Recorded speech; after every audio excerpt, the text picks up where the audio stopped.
Heinrich Müller started excavating into the hillside behind his property in May 1877, and when his neighbors in Dakota Territory realized he was building his barn underground instead of above ground like every sane person, they thought the German immigrant had finally lost his mind. Not just doing something unusual, actually lost his mind, because nobody built barns underground. You built barns above ground where you could easily access them, where livestock could enter and exit normally, where hay and equipment could be stored conventionally.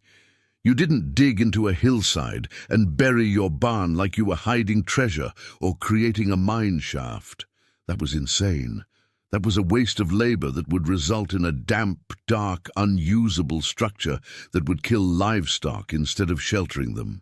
Heinrich Müller just smiled quietly in his thick German accent and kept digging. Heinrich was 42 years old in 1877, a German immigrant who'd arrived in Dakota Territory in 1873 after working in Bavarian mountain farming for 20 years.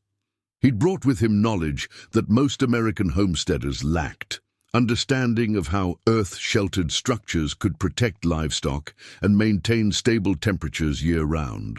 In the Bavarian Alps, where Heinrich had farmed, winter cold and summer heat were both extreme.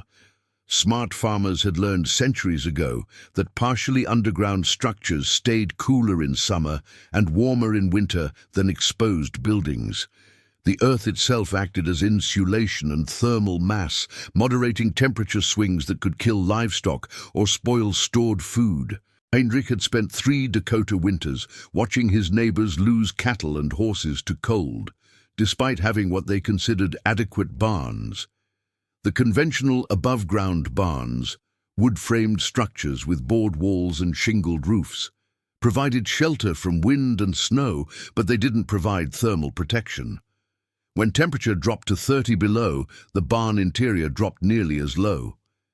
Animals huddled together for warmth and burned through feed, trying to maintain body heat, and the weakest animals died anyway. Heinrich had also watched summer heat kill animals in those same barns. When temperature hit 95 degrees, the wooden barns became ovens. Animals suffered from heat stress, milk production dropped, and some died from heat exhaustion despite having shade and water. The solution, Heinrich knew from Bavarian experience, was earth-sheltered construction. Build into a hillside, surround the structure with earth on 3 sides and overhead, create proper ventilation and drainage, and you'd have a barn that stayed 55 to 60 degrees year-round, regardless of outside temperature. When Heinrich explained this plan to his neighbors, the reaction was immediate and harsh. "You're going to bury your barn in a hill?" Johann Schmidt, a fellow German immigrant, stared at Heinrich like he'd proposed farming on the moon. "Heinrich, that's madness. Underground structures flood. They collapse. The animals will suffocate or drown or be crushed. This isn't Bavaria, this is Dakota, and we build above ground for good reasons.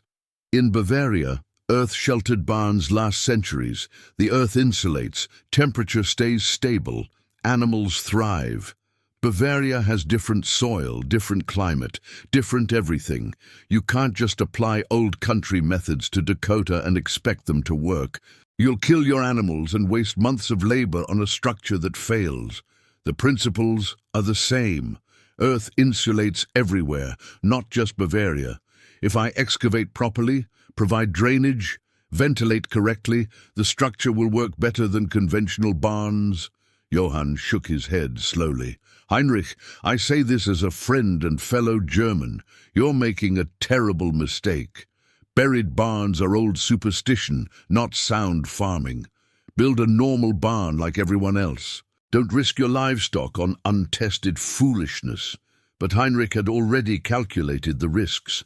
The worst outcome was spending a summer excavating and discovering the structure had problems, in which case he could build a conventional barn the following year. The best outcome was creating a barn that would protect his animals better than any structure in Dakota Territory. He started excavation in May 1877, and the work was immediately brutal. Heinrich chose a hillside on his property that faced south and rose at about a 25-degree angle. The location provided good drainage and southern exposure for the barn entrance. He began excavating into the hillside, digging a space 30 feet wide, 40 feet deep into the hill, and 12 feet from floor to ceiling. This meant moving approximately 14,000 cubic feet of earth, hundreds of tons of soil that had to be dug with pick and shovel, loaded into a wheelbarrow, and hauled away. Heinrich had a horse to help with some hauling, but most of the work was pure manual labor. The first month, Heinrich moved an average of 100 cubic feet of earth per day. That sounds impressive until you calculate that 14,000 cubic feet would take 140 days of that pace. Nearly 5 months of backbreaking excavation if nothing went wrong. Things went wrong constantly. 2 weeks into excavation, Heinrich hit a layer of clay so dense his pick barely penetrated it. He spent 6 days chipping through 4 feet of clay that was almost like soft rock. His shoulders and back screamed in protest. His hands developed blisters on top of blisters. He lost weight rapidly from the extreme exertion. Then he hit groundwater. At about 15 feet into the excavation, water began seeping from the hillside. Heinrich had to stop digging and spend 3 days installing drainage, digging trenches along the sides of the excavation, filling them with rocks, creating channels that would carry water away from the structure. The drainage system worked, but it added days of labor to an already overwhelming project.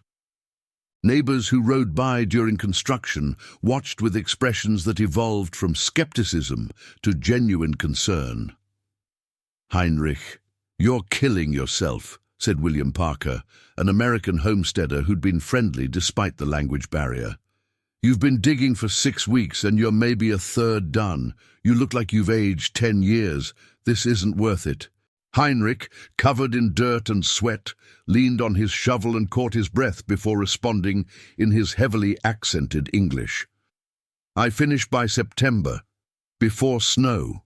Then animals safe for winter." "Even if you finish excavating, then what? You still have to build the barn structure inside the hole, install doors, create ventilation, build stalls. Heinrich, you're attempting a year's worth of work in 5 months. It's impossible." "In Bavaria, we do this. Is possible. Just hard work." "This isn't Bavaria. The soil is different. The weather is different. You're going to exhaust yourself and end up with a hole in a hillside and no barn. Please, stop this and build conventionally while you still have time before winter." Heinrich shook his head and returned to digging. He couldn't explain in his limited English all the reasons this would work, all the experience that told him earth-sheltered construction was superior. So he just kept working and let the results speak for themselves. By late July, Heinrich had the main excavation approximately 2/3 complete. The hole was clearly barn-sized now, 30 feet wide, already 30 feet into the hillside, 12 feet tall. People could see it was a massive underground space, and the strangeness of it drew visitors. Some came to mock, some came out of curiosity. A few came hoping Heinrich would fail so they could say, "I told you so." But everyone came, because nobody in Dakota Territory had ever seen someone deliberately build a major structure underground. One visitor was a newspaper man from Yankton who'd heard about the crazy Germans' buried barn. He interviewed Heinrich while sketching the excavation. "Mr. Müller, people say this underground barn will fail. They say animals need light and fresh air, which an underground structure can't provide. How do you respond?" Heinrich, exhausted from digging, struggled to explain in his accented English. "Animals need stable temperature, need protection from wind. Underground barn, give this. I make big entrance for light, make ventilation shafts for air. Animals better than in normal barn. But normal barns have worked for generations. Why change what works? Normal barns not work so good. Animals die in winter cold. Animals suffer in summer heat. I see this 3 years. I make better barn. And if your buried barn floods, if it collapses, if your animals suffocate, I build drainage. I support sealing good. I ventilate proper. Will not fail.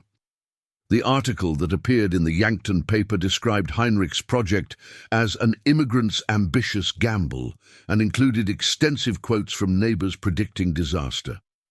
The article concluded, "Whether Mr. Miller's underground barn proves brilliant or catastrophic will be determined when winter tests his unconventional structure." By late August, Heinrich had completed the excavation and was beginning interior construction. The massive underground space was intimidating, a huge cavern carved into the hillside, dark and earthy smelling, looking more like a mine than a future barn. Heinrich built heavy timber supports for the ceiling, creating a post and beam structure that would carry the weight of earth above. He installed drainage channels in the floor to carry away any water seepage. He built stalls for 8 cattle and 4 horses along the back wall. He created a large entrance facing south, a full 15 feet wide and 10 feet tall, allowing easy access for animals and equipment. This entrance was crucial. By facing south and being large, it would allow maximum daylight to penetrate the structure and provide natural passive solar warming in winter. Heinrich built heavy wooden doors that could close the entrance during extreme weather while leaving it open during moderate conditions. He also built ventilation shafts, 2 vertical tunnels, one at each end of the barn, extending from the ceiling to the surface 20 feet above. These shafts, each about 18 inches in diameter, would allow hot air to escape in summer and fresh air to circulate year-round, preventing the stuffiness and dangerous gas buildup that killed animals in poorly ventilated spaces. The interior construction took all of September. Heinrich worked dawn to dusk, racing against the approach of winter. His neighbors had stopped mocking. They just watched in silent fascination as the German immigrant completed his bizarre underground barn. By early October, the structure was functionally complete. From outside, it looked strange but not crazy. The south-facing entrance was obvious, a large wooden door frame set into the hillside. But the rest of the barn was invisible, buried under 3 to 4 feet of earth. The 2 ventilation shafts stuck up from the hillside like strange wooden chimneys, but they were small enough that from a distance the barn was nearly invisible. From inside, it felt like a cave. Dark when the entrance was closed, moderately lit when open. The earthen smell was strong. The walls, though lined with timber to prevent collapse, were clearly carved earth. It felt profoundly unnatural compared to conventional barns. Heinrich's wife, Greta, walked through the completed structure with deep misgivings. "Heinrich, it's so dark, so strange. Are you certain the animals will be safe here?" "Animals not care about strange. Animals care about warm in winter, cool in summer. This barn give that. And if it collapses, if all this earth falls in, timber supports very strong, earth compressed from years in hillside, will not collapse. But Greta, if you see problems, if animals show distress, we move them to conventional shelter. I promise their safety." The first test came in mid-October when temperature dropped to 20 degrees overnight. Cold, but not extreme. Heinrich moved 4 cattle into the underground barn, while keeping 4 cattle in his old conventional shed for comparison. He wanted to see how the animals responded to the buried structure before committing everyone. The results were immediately clear. In the underground barn, the temperature held at approximately 55 degrees despite 20-degree weather outside. The 4 cattle settled comfortably, not clustered for warmth, just normally spaced. They ate hay calmly. They showed no signs of distress or discomfort. In the conventional shed, the temperature dropped to 25 degrees. The 4 cattle clustered tightly together for warmth. They burned through feed faster as their bodies worked to stay warm. They showed visible signs of cold stress, slightly hunched postures, less movement, more time spent huddled. Heinrich checked both groups multiple times that day and night. The difference was undeniable. The cattle in the underground barn were comfortable. The cattle in the conventional shed were surviving but stressed. Over the following week, Heinrich moved all his animals into the underground barn. The horses, initially skittish about entering the dark structure, settled quickly once inside and showed the same comfort as the cattle. The animals had ample space, good ventilation, stable temperature, and protection from wind. But Heinrich didn't tell his neighbors how well the system was working. He wanted to see it perform through a full winter, including extreme cold, before making any claims. The extreme test came in January 1878, when a massive storm system brought a combination that would devastate Dakota Territory. First extreme cold, then a blizzard, then more extreme cold.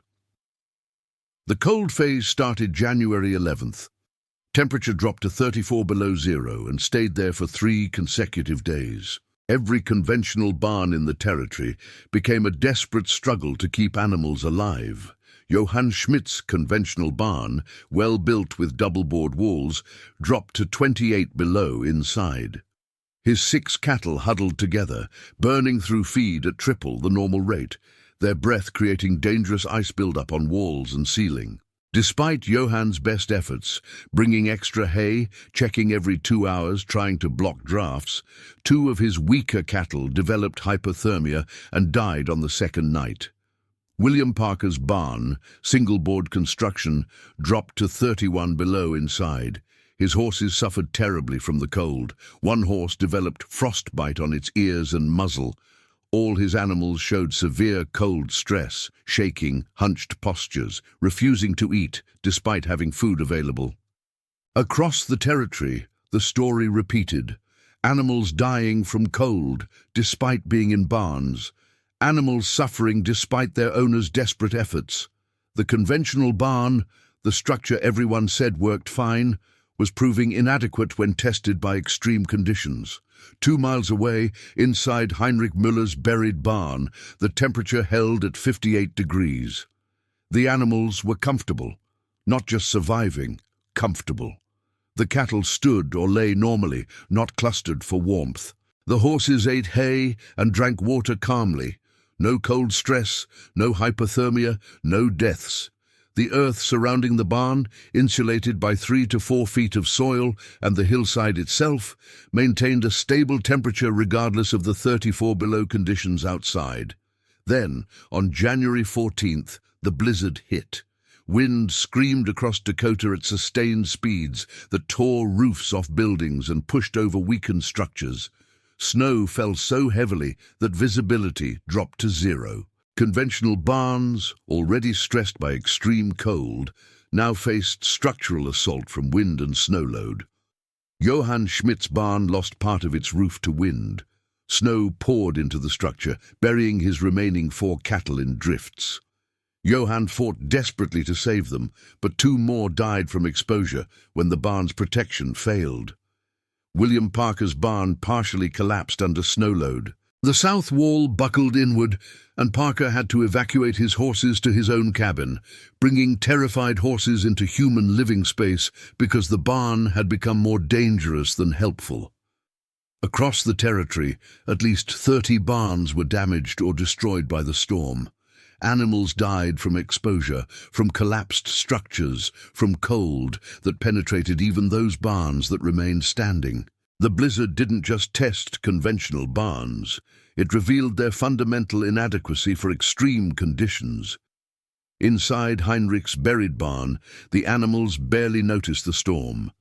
The wind howled overhead, but couldn't reach the structure buried under earth. Snow piled 6 feet deep on the hillside, but added only more insulation, not structural load. The earth itself acted as both protection and insulation, keeping the barn at a stable 58 degrees while the storm raged above. Heinrich checked his animals multiple times during the blizzard, entering through the large, south-facing entrance that remained accessible because it faced away from the northwest wind. Each time he entered, he felt the temperature stability, saw the calm animals, and felt vindicated in his buried barn design. On January 17th, 3 days after the blizzard started, the wind finally stopped.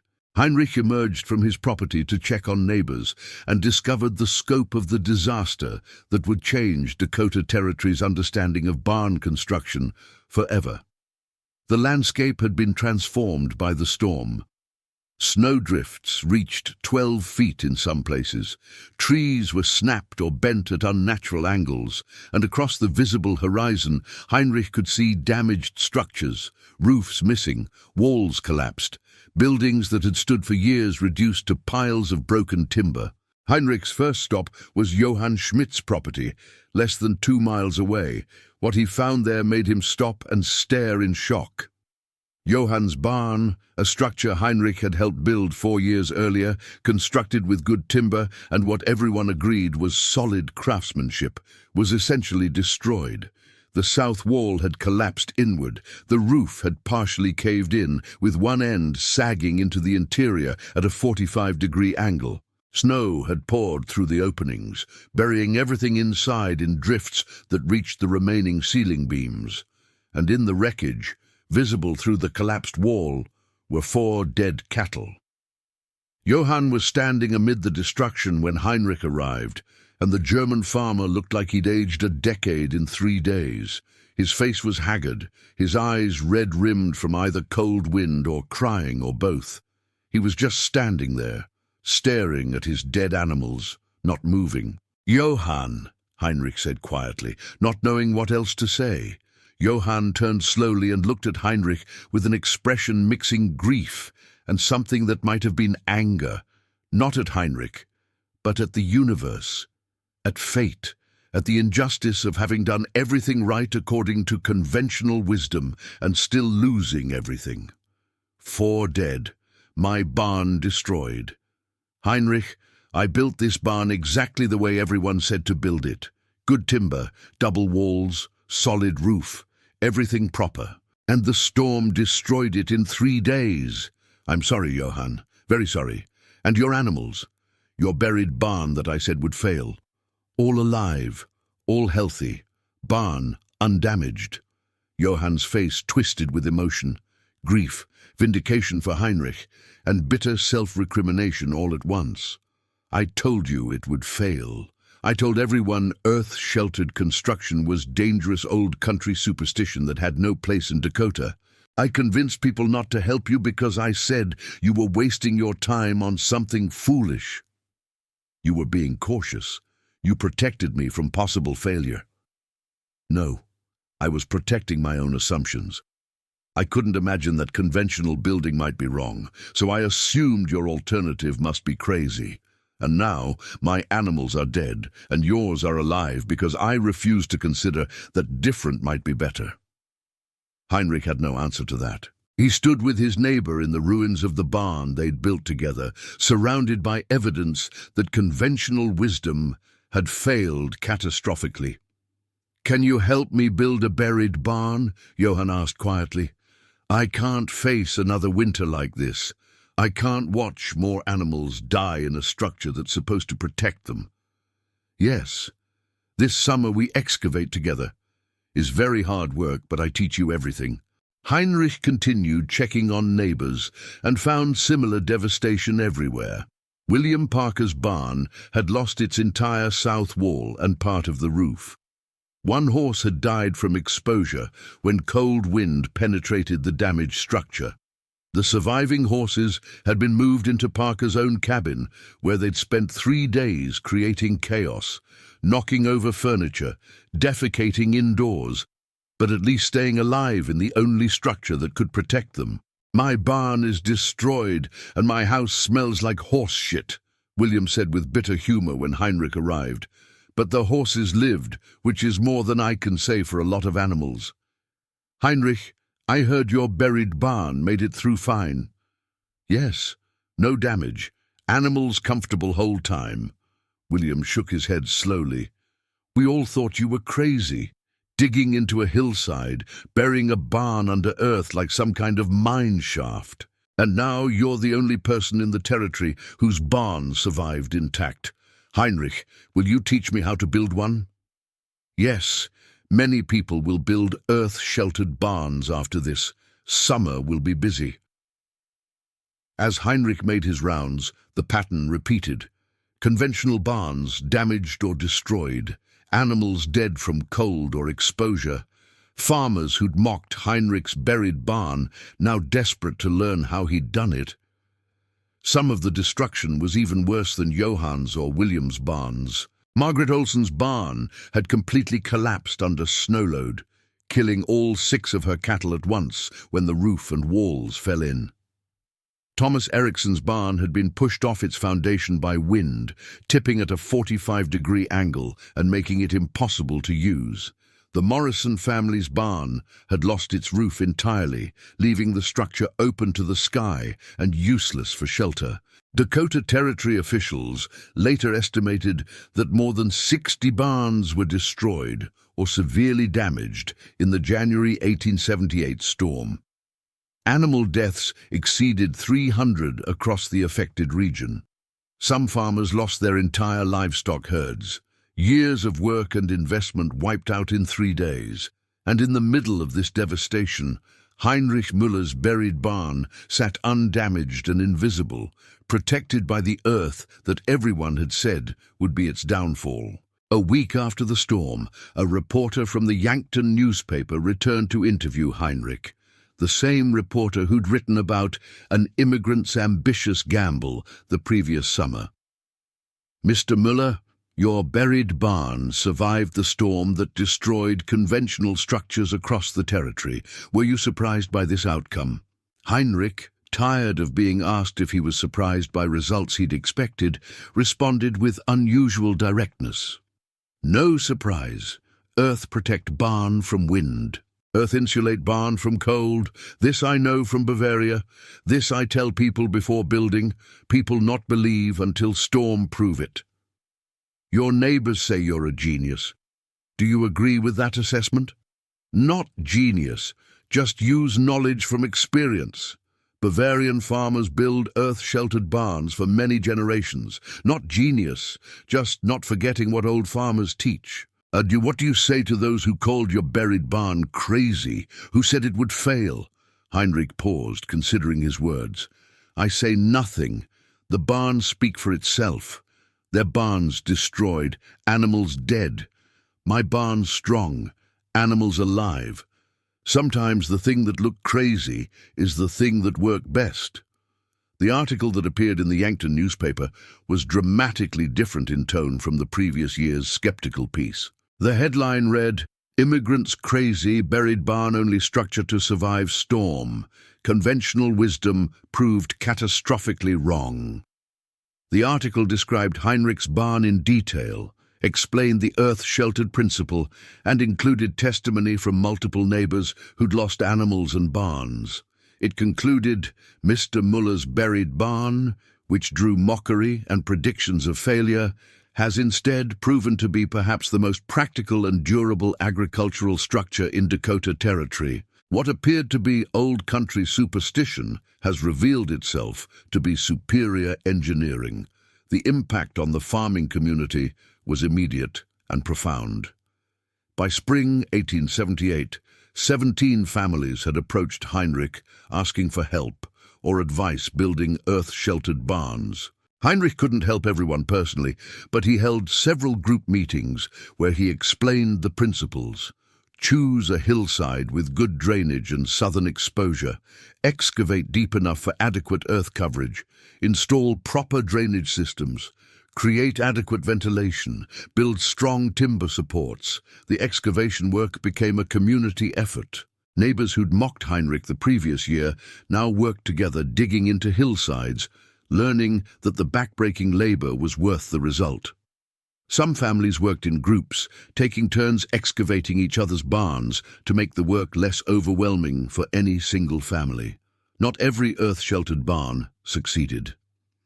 Peter Johansson, eager to finish quickly, excavated into a hillside with poor drainage. Spring thaw brought water seeping through the walls, flooding the barn and making it unusable until Johansson installed the drainage system Heinrich had told him was essential. Thomas Morrison built his barn with only 2 feet of earth coverage instead of the 3 to 4 feet Heinrich recommended. Morrison's barn maintained better temperature than conventional barns, but not as well as properly covered structures. It would drop to 40 degrees in extreme cold instead of staying at 55. But most carefully executed earth-sheltered barns worked excellently. By 1881, 23 families in the region had functional buried or partially buried barns. All reported dramatic improvements in animal health, reduced feed consumption in winter, better milk production, and higher survival rates. Heinrich's original barn became something of a landmark and teaching facility. He gave regular tours to farmers considering earth-sheltered construction, showing them the stable temperature, the drainage system, the ventilation shafts, the timber support structure. He explained the excavation process, the common mistakes, the critical details that made the difference between success and failure. The economic impact on those who adopted earth-sheltered barns was substantial. Animals that stayed at comfortable temperatures year-round burned approximately 30% less feed in winter because their bodies weren't working to stay warm. They produced more milk, grew faster, and lived longer because they weren't stressed by temperature extremes. The barns themselves required minimal maintenance, no roof to replace, no walls to paint, no weathering damage to repair. Johann Schmidt built his earth-sheltered barn in summer 1878 with Heinrich's help. It took 2 months of hard excavation work, but when completed, Johann had a barn that maintained 56 degrees year-round. His cattle thrived. Over the next decade, Johann calculated that his animals outlived his neighbor's conventional barn cattle by an average of 2 years, and his milk production was 20% higher because his cows weren't stressed by temperature swings. William Parker built a partially buried barn, excavated into a hillside on one side with conventional walls on the other 3 sides, creating a hybrid structure that was easier to build than fully buried, but still benefited from earth insulation. His barn maintained better temperature than conventional structures and survived subsequent storms that damaged other barns. The practical impact was profound for those who understood. Earth-sheltered barns required more initial labor. The excavation was punishing work, but they provided superior animal protection year-round. Animals that stayed comfortable burned less feed, produced more milk, had higher survival rates. The barn itself required almost no heating in winter or cooling in summer because the earth maintained stable temperature. Not everyone who tried to replicate Heinrich's design succeeded. Peter Johansson excavated into a hillside but didn't install proper drainage. His barn flooded during spring thaw and became unusable. Thomas Morrison built his buried barn too shallow with only 2 feet of earth coverage. It didn't maintain temperature as well as Heinrich's deeper structure, but most carefully executed earth-sheltered barns worked excellently. By 1881, 11 families in the area had built buried or partially buried barns. All reported dramatic improvements in animal health and survival compared to conventional structures. Heinrich Müller maintained his buried barn for 29 years, until 1906, when he was 71. The structure never required major repairs. The earth protection meant no roof to replace, no walls to paint, minimal weathering. Animals thrived in the stable temperature environment. Heinrich's cattle regularly outlived neighbors' cattle by 2 to 3 years because they weren't stressed by temperature extremes.